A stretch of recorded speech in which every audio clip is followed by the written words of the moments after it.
Good morning friends, welcome to trending Pradesh. दोस्तों आज 12 दिसंबर है। आज के लिए हम लोग झारखंड करंट अफेयर्स स्टार्ट करेंगे। उसके पहले कुछ बातें मैं आपसे कर लूँ।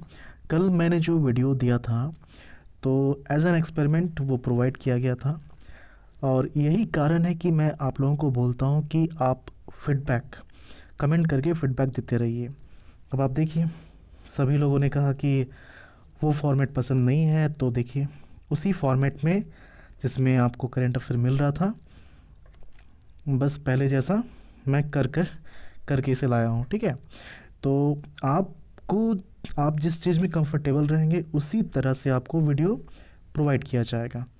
तो इसीलिए मैं बोलता हूँ कि आप कमेंट करके हमेशा अपना फीडबैक देते रहें। ठीक है, चलिए हम लोग क्वेश्चन से स्टार्ट करते हैं। फर्स्ट क्वेश्चन है, राष्ट्रीय पल्स पोलियो दिवस को राज्य भर में कितने लाख बच्चों को पोलियो की खुराक पिलाने का लक्ष्य रखा गया है? तो 17 जनवरी को राष्ट्रीय पल्स पोलियो दिवस होता है, और 2021 17 जनवरी को झारखंड सरकार ने 60 लाख बच्चों को पोलियो की खुराक देने का लक्ष्य रखा है। अब यहाँ पर देखिए, 17 जनवरी 2021 इस दिन क्या होगा कि जो पेरेंट्स हैं वो अपने बच्चों को लेकर जाएंगे। अगर बाय चांस कुछ बच्चे छूट जाते हैं तो उनके लिए 18 और 19 जनवरी का डेट रखा गया है। इस दिन उन्हें आना नहीं है। जो स्वास्थ्य कर्मी होंगे वो गली मोहल्ले जाएंगे, और वैसे बच्चे जो छूट गए थे 17 जनवरी को उन्हें पोलियो की खुराक दी जाएगी। तो इस तरह 17, 18, 19 ये 3 दिन में टारगेट है 60 लाख बच्चों को, इनफैक्ट 60 लाख से ज़्यादा बच्चों को पोलियो की खुराक देने का। और इसमें बच्चों का उम्र क्या होता है? 5 साल से कम। ओके, अब चूँकि टारगेट ज़्यादा है तो स्वास्थ्य कर्मी भी ज़्यादा चाहिए, तो 48,000 स्वास्थ्य कर्मी इसमें जुड़ेंगे और इसके लिए उन्हें ट्रेनिंग भी दी जाएगी। ओके, चलिए सेकेंड क्वेश्चन है। अच्छा, यहाँ पर हिंदी वाला थोड़ा सा मिस प्रिंट हो गया है, मिस टाइप हो गया है। ये देखें इंग्लिश वर्जन इसका। Which anniversary of IIT ISM Dhanbad was celebrated on 9 December 2020? ये क्वेश्चन है, तो थोड़ा सा आप इसके बारे में जानिए। यहाँ पर ऑलरेडी मेंशन कर दिया गया है। IIT ISM जो है, देखिए 9 दिसंबर 1926 को IIT, देखिए IIT तो उस समय नहीं था, ये तो 2016 में IIT बना है। तो ISM धनबाद के नाम से ये 9 दिसंबर 1926 को इस्टेब्लिश हुआ था। उसमें जो वाइसरॉय थे लॉर्ड इरविन, तो उनके थ्रू ये इस्टेब्लिश किया गया था। रीज़न क्या था इस्टेब्लिशमेंट का? देखिए आपको पता है कि धनबाद जो है पूरे भारत का कोल कैपिटल के नाम से जाना जाता है। कोयला बहुत ज़्यादा यहाँ पर है, तो बिना पढ़ाई किए माइनिंग हो सकती है नहीं। तो पढ़ाई कराने के लिए, माइंस की पढ़ाई कराने के लिए, कोयले की जानकारी देने के लिए ये इंस्टीट्यूट ओपन किया गया था, इस्टेब्लिश किया गया था। ओके, तो 1926 को इस्टेब्लिश हुआ था। अच्छा, एक चीज़ और, 9 दिसंबर का जो डेट है काफ़ी इम्पोर्टेंट है। मैंने आपको बताया था इसके पहले भी, जो इस दिन करंट अफेयर आया था, कि 9 दिसंबर 1946 को कॉन्स्टिट्यूएंट असेंबली की फर्स्ट बैठक हुई थी, फर्स्ट मीटिंग हुई थी। और ये डेट जो है ऑफिशियली यहाँ से कॉन्स्टिट्यूशन बनाने का जो टाइम है यहीं से काउंट होता है।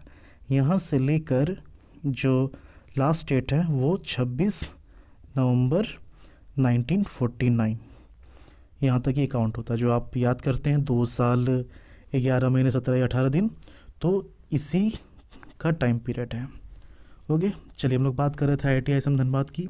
तो 9 दिसंबर 1926 को 95th एनिवर्सरी मनाया गया है। और चूँकि अभी क्या है कि कोरोना का टाइम चल रहा है, तो कुछ भी फिज़िकली अपीयरेंस के थ्रू नहीं होता है, कोई भी ऑडिटोरियम में किसी तरह का समारोह नहीं होता है। ऑनलाइन माध्यम से जैसे लोग मीटिंग करते हैं वीडियो कॉन्फ्रेंसिंग के थ्रू, बस उसी तरह से कुछ भी, चाहे आप एनिवर्सरी सेलिब्रेशन बोलें या फिर उद्घाटन बोलें, सब ऑनलाइन माध्यम से हो रहा है। तो ये भी ऑनलाइन माध्यम से ही हुआ था। और इसमें जो चीफ गेस्ट थे वो कोल इंडिया लिमिटेड के जो टेक्निकल डिपार्टमेंट हैं उसके डायरेक्टर विनय दयाल थे। ओके, और इसमें एक चीज़ और कि वैसे स्टाफ्स जो 25 साल से ज़्यादा काम कर चुके थे उन्हें सम्मानित भी किया गया। चलिए थर्ड क्वेश्चन देखते हैं। थर्ड क्वेश्चन है, झारखंड के कितने सरकारी स्कूलों को स्वच्छता के मामले में अगले साल 5 स्टार का दर्जा दिलाने की तैयारी राज्य सरकार के द्वारा की जा रही है?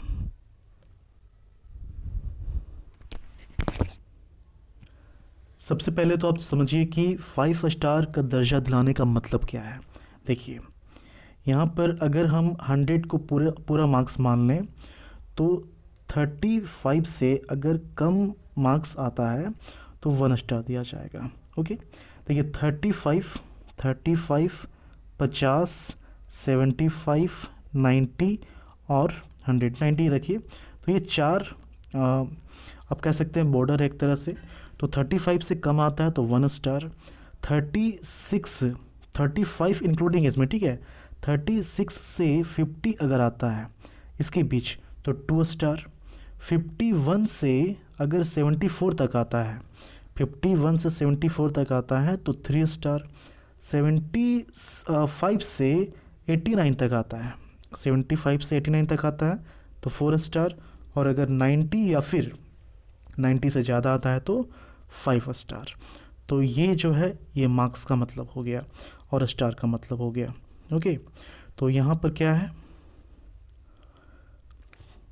अच्छा इसमें मैंने टिक नहीं किया था ना ऑप्शंस में, ऑप्शन 20 का है 95, इसमें मैंने टिक किया था ना फर्स्ट वाले पे, ऑप्शन 20 60 देख लीजिएगा, ठीक है। हाँ, तो मैं कहाँ था, थर्ड क्वेश्चन में, और मैं बता रहा था कि देखिए 5 स्टार का राज्य सरकार ने टारगेट किया है कि 5000 सरकारी स्कूलों को स्वच्छता की कैटेगरी में 5 स्टार दिया जाएगा। ओके, ये हो गया 5 स्टार के लिए, और 7000 स्कूलों को 4 स्टार दिया जाएगा। हालांकि टारगेट इतना है लेकिन एप्लीकेशंस इतने नहीं आए थे। एप्लीकेशंस जो हैं आप यहाँ देखिए, एप्लीकेशंस जो हैं 918 5 स्टार के लिए और 5663 ये 4 स्टार के लिए, इतना ही आया था। लेकिन टारगेट काफ़ी ज़्यादा है तो और भी इसमें कोशिश की जाएगी कि और भी स्कूल इसमें शामिल हो, ठीक है। तो यहाँ पर 5 स्टार की बात की जा रही है तो ऑप्शन सी इसका सही आंसर है, और तो इसमें कुछ वैसा है नहीं। चलिए फोर्थ क्वेश्चन देखते हैं। फोर्थ क्वेश्चन है, झारखंड के किस जिले में एरोबिक बायो टॉयलेट का निर्माण किया जा रहा है? एरोबिक बायो टॉयलेट ये है क्या, इसे आप समझिए, काफ़ी इम्पोर्टेंट है। उससे पहले आप ये जानिए कि इसको बनाने के लिए 1 करोड़ का बजट रखा गया है। एक एरोबिक बायो टॉयलेट के लिए 1 करोड़ रुपया। अब इसी से अंदाज़ा लगा लीजिए कि कितना ज़्यादा इम्पोर्टेंट है ये एरोबिक टॉयलेट। अब ये तो आपने देख लिया बजट, इसका काम क्या है ये आप समझिए। इसका काम क्या है, ये क्या है कि मेन और वीमेन दोनों के लिए एक ही होगा, ऐसा नहीं कि दोनों के लिए अलग बनाया जाएगा।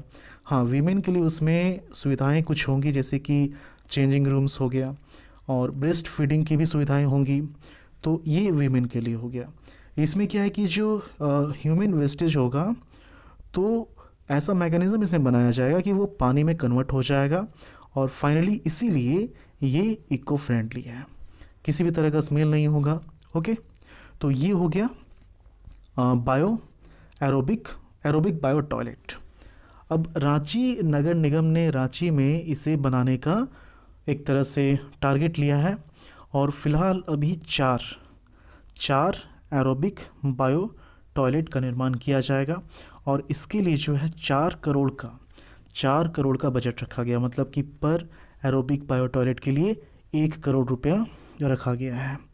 इनफैक्ट इससे भी ज़्यादा खर्चा होगा। ओके, तो यहाँ पर रांची इसका सही आंसर है।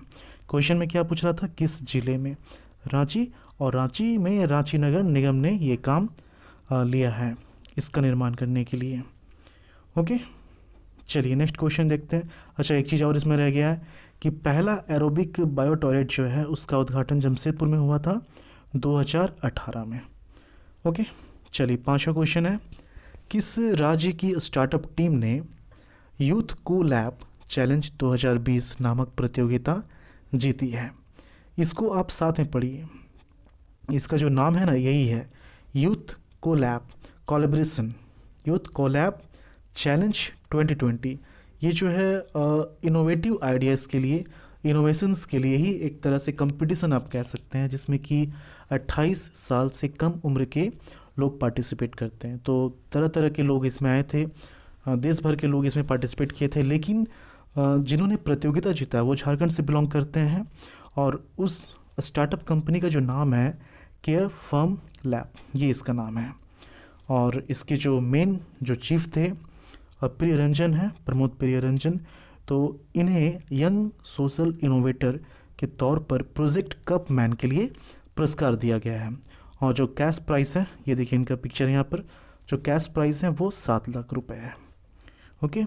और इस कंपटीशन में पूरे देश से लगभग 350 यंग सोशल इनोवेटर ने पार्टिसिपेट किया था।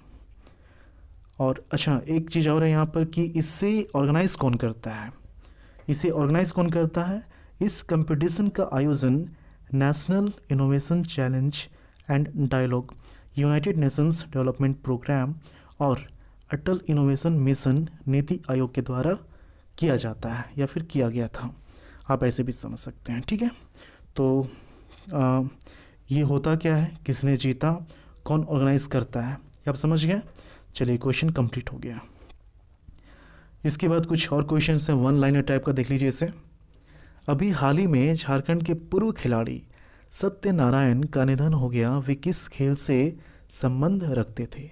सत्यनारायण जो है, यहाँ पर पिक दिया हुआ इनका, सत्यनारायण जो है ये वॉलीबॉल से रिलेटेड थे। और ये जो है रांची यूनिवर्सिटी को इंटर यूनिवर्सिटी टूर्नामेंट में रिप्रेजेंट करते थे। पूर्वी सिंहभूम के वॉलीबॉल संघ के उपाध्यक्ष भी रहे थे। और नेशनल इंटर स्टेट जो चैम्पियनशिप होता है, टूर्नामेंट होता है, उसमें बिहार को ये रिप्रेजेंट करते थे। ओके। वॉलीबॉल से मुझे याद आया, झारखंड वॉलीबॉल संघ जो है, झारखंड वॉलीबॉल संघ जो है, इसके अध्यक्ष का नाम जो है आर के करके कुछ है, मुझे पूरा याद नहीं आ रहा है, आर के नारंग करके कुछ ऐसा ही नाम है। उससे ज़्यादा इम्पोर्टेंट है इसके चेयरमैन का नाम। तो जो चेयरमैन हैं उनका नाम है सुबोध कांत सहाय, जो कि कांग्रेस के लीडर हैं और एक टाइम में ये कैबिनेट मिनिस्टर भी थे। ओके। चेयरमैन का नाम याद रखिएगा, सुबोध कांत सहाय। ओके। 7वां क्वेश्चन है, राज्य भर में अब राशन वितरण के लिए किस मशीन का उपयोग किया जाएगा। ई पोस बायोमेट्रिक जिसे आप कहते हैं। एक्चुअली अप्रैल में ही ये किया जाना था, लेकिन इसे रोक दिया गया क्योंकि कोरोना का टाइम आ गया। और फाइनली फिर अक्टूबर में से फिर से स्टार्ट किया जाना था, लेकिन जो डीलर्स हैं उन्होंने रिक्वेस्ट किया कि अभी सही समय नहीं है, अभी संक्रमण थोड़ा ज़्यादा है, तो अभी से यूज़ नहीं करते हैं। तो फाइनली दिसंबर में से यूज़ किया जाएगा, मतलब कि बायोमेट्रिक से ही राशन मिल पाएगा। ओके। चलिए 8वां क्वेश्चन देखते हैं। रिम्स रांची में किस बीमारी की दवा पर शोध शुरू किया गया है। Brain haemorrhage. देखिए अभी जो डायरेक्टर हैं रिम्स के, तो वो जो है न्यूरोलॉजिस्ट हैं। मुझे कामेश्वर प्रसाद, दिमाग में आ नहीं रहा था, कामेश्वर प्रसाद होता है, कभी कभी निकल जाता दिमाग से। तो कामेश्वर प्रसाद जो है न्यूरोलॉजिस्ट हैं और ये पहले एम्स में थे। जब ये एम्स में थे तभी से ब्रेन हैमरेज के लिए दवा पर शोध कर रहे हैं। आपको पता होना चाहिए कि ब्रेन हैमरेज के लिए अभी तक सटीक दवा की खोज नहीं हो पाई है, तो इस पर ये शोध कर रहे हैं। अब चूँकि ये रिम्स में आ गए हैं, डायरेक्टर बन गए हैं, तो अब ये काम रिम्स में कर रहे हैं और स्टार्ट करने वाले हैं। और इस रिसर्च में जो रिम्स के न्यूरोलॉजिस्ट हैं वो साथ देंगे। और देखिए, जब भी रिसर्च होता है तो एक्सपेरिमेंट भी होता है, तो कौन सा दवा कितना सटीक है, कितना काम आ रहा है, इसका पता कैसे चलेगा जब तक मरीज पर उसका यूज़ ना किया जा सके, जब तक यूज़ ना हो। तो इसके लिए ये सोचा गया है कि जो मरीज, इससे जुड़े जो मरीज आएंगे उनसे और उनके रिलेटिव से परमिशन लेकर उन पर जिस दवा पर शोध चल रहा है उस दवा का यूज़ किया जाएगा। तो ये प्लानिंग की गई है। ओके। तो ऑप्शन सी ब्रेन हैमरेज इसका सही आंसर है। पीडीएफ में यहाँ पर आंसर इस तरह से दिया हुआ है, टेंशन वाली बात नहीं है। ओके, चलिए लास्ट लेक्चर का जो क्वेश्चन है उसे हम लोग देख लेते हैं। आप लोगों ने तो खैर यहाँ पर दिया ही नहीं था यार। ये ठंड के दिन में ना थोड़ा सा भी आवाज़ होता है तो बहुत दूर तक गूंजता है। एक्चुअली कोई नीचे आया हुआ है तो इसलिए कुत्ते भौंक रहे हैं, इसलिए मैंने वीडियो पॉज किया, लेकिन ये आवाज़ आएगा, आने दीजिए। समय उतना नहीं है कि मैं इतना वेट करूं। तो बहुत लोगों ने इसका आंसर नहीं दिया। एक्चुअली वो बिजी थे ये बोलने में कि सर ये फॉर्मेट जो है आपका ये सही नहीं है, आप पहले वाले फॉर्मेट पर ही वीडियो बनाइए। तो आंसर भी दे देते साथ साथ तो अच्छा रहता। तो 9th क्वेश्चन जो है प्रीवियस लेक्चर का, कितने जिलों के किसानों के द्वारा अमृत कृषि के तकनीक की मदद से खेती की जा रही है? तो 5 जिले। और ये 5 जिले कौन कौन से हैं इसे आप देखिए, रांची, बोकारो, पूर्वी सिंहभूम, हजारीबाग और खूंटी। ओके, जिलों का नाम याद रखना है।